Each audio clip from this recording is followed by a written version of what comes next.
Salam sejahtera dan selamat datang sekali lagi ke channel ini. Terima kasih karena masih lagi sudi singgah di channel ini.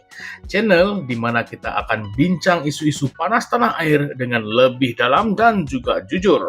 Pada video kali ini, saya ingin mengajak Anda untuk kupas ataupun ulas satu berita yang pada permukaannya nampak macam sangat positif. Tetapi apabila kita tengok ataupun apabila kita lihat betul-betul, ada juga sisi yang kita perlu persoalkan. Jadi jangan kemana-mana, duduk rileks, kita akan mulakan sebentar saja lagi. Baiklah, headline dia berbunyi macam ini. Malaysia lonjak 11 anak tangga dalam laporan daya saing dunia WCR 2025. Daripada kedudukan ke-34, sekarang kita berada di tangga ke-23 dunia. Wah, memang hebat. Dan ini bukanlah sembarangan punya laporan ya.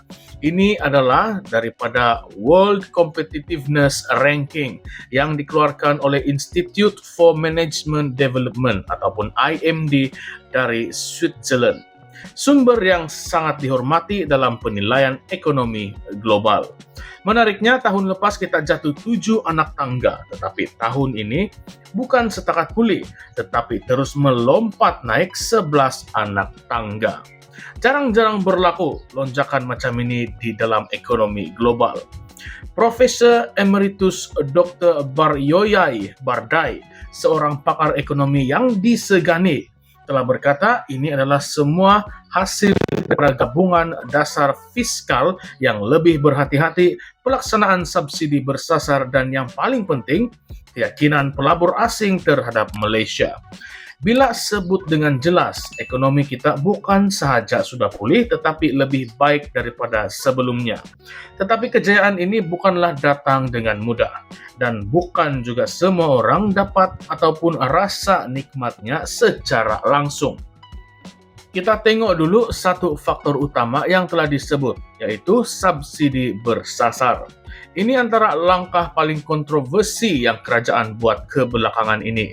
Penghapusan subsidi bahan api menyeluruh dan digantikan dengan subsidi bersasar kepada golongan tertentu sebenarnya memberikan kesan besar pada struktur ekonomi. Tujuan asalnya memang baik, ingin mengurangkan ketirisan dan pastikan hanya yang layak saja dapat bantuan. Tetapi dalam jangka masa yang pendek, kita tahu rakyat bawahan yang paling terasa tekanan kos hidup. Dr. Barjoyai sendiri telah mengakui kesan sebenar kepada rakyat biasa mungkin belum dirasai sekarang, tetapi dalam jangka masa sederhana dan panjang, kesannya akan muncul. Harapnya betullah begitu. Satu lagi faktor penting ialah keyakinan pelaburan asing. Kita dapat lihat contoh jelas daripada kunjungan Ketua Pegawai Eksekutif Global Shell, Wael Sawan, yang datang berjumpa dengan Perdana Menteri Datuk Seri Anwar Ibrahim baru-baru ini. Dan dalam pertemuan itu, Shell menyatakan komitmen untuk menambah pelaburan di Malaysia lebih 9 bilion ringgit dalam masa 2 ke 3 tahun akan datang. 9 bilion itu bukanlah satu jumlah yang kecil, kawan-kawan. Dan menurut Perdana Menteri Anwar, ini adalah bukti bahwa dasar ekonomi negara diyakini oleh pelabur antarabangsa. Shell bukanlah syarikat yang baru dalam ekonomi negara kita. Mereka sudah lama bertapak di Malaysia, terlibat dalam sektor minyak dan gas, malah turut memberi sumbangan dalam pembangunan tenaga yang boleh diperbaharui. Jadi pelaburan tambahan ini memang boleh bantu buka lebih banyak peluang pekerjaan, khususnya yang berkemahiran tinggi. PM Anwar juga menekankan bahwa kerajaan kini fokus menjadikan Malaysia sebagai destinasi pelaburan yang stabil, mampan, dan berdaya tahan. Bukan saja untuk hari ini, tetapi untuk generasi akan datang.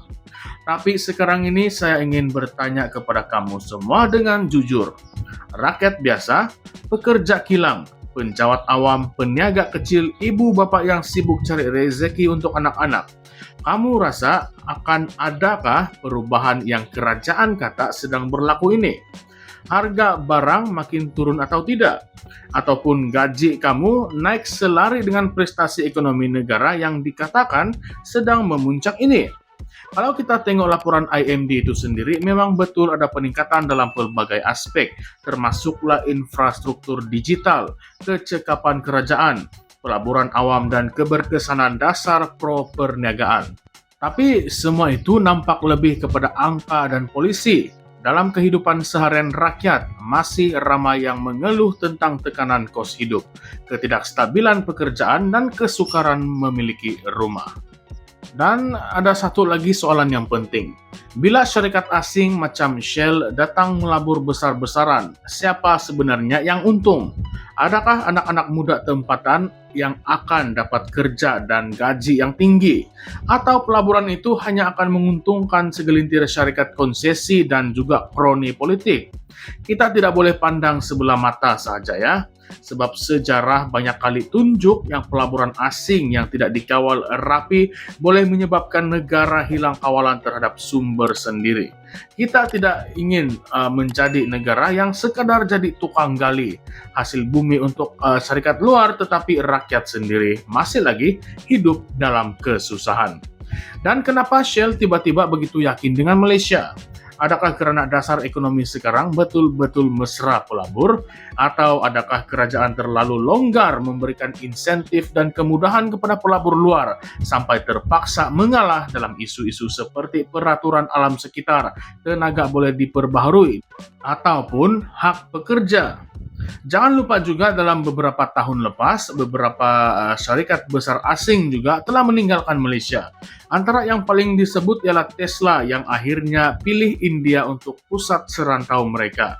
Jadi bila pelaburan besar macam ini diumumkan, kita kena sambut dengan gembira, tetapi juga dengan sikap yang waspada. Apa yang kita ingin sebenarnya ialah pertumbuhan ekonomi yang menyeluruh dan menyentuh kehidupan rakyat. Bukan sekadar laporan yang cantik ataupun angka yang sedap didengar. Kalau rakyat bawahan masih lagi tersepit walaupun Malaysia dapat naik 50 tangga sekalipun, ia tidak banyak makna. Jadi sekarang giliran kamu pula untuk bersuara. Apakah pendapat Anda tentang laporan WCR 2025 ini? Betulkah Malaysia sudah semakin hebat? Atau ini semua hanyalah persepsi yang coba dijual kepada pelabur dan media? Adakah kerajaan sekarang benar-benar sedang membuat perubahan yang menyeluruh? Ataupun hanyalah kosmetik sahaja? Nah, oleh itu, coba tinggalkan komen Anda di bawah, saya ingin baca semua pandangan. Jangan lupa untuk like, share, dan subscribe channel ini kalau Anda rasa perbincangan ini membuka mata. Dan yang paling penting, kita kena terus kekal kritikal. Teruskan bertanya dan teruskan tuntut ketulusan daripada pemimpin kita. Sampailah kita jumpa lagi di dalam episode yang seterusnya.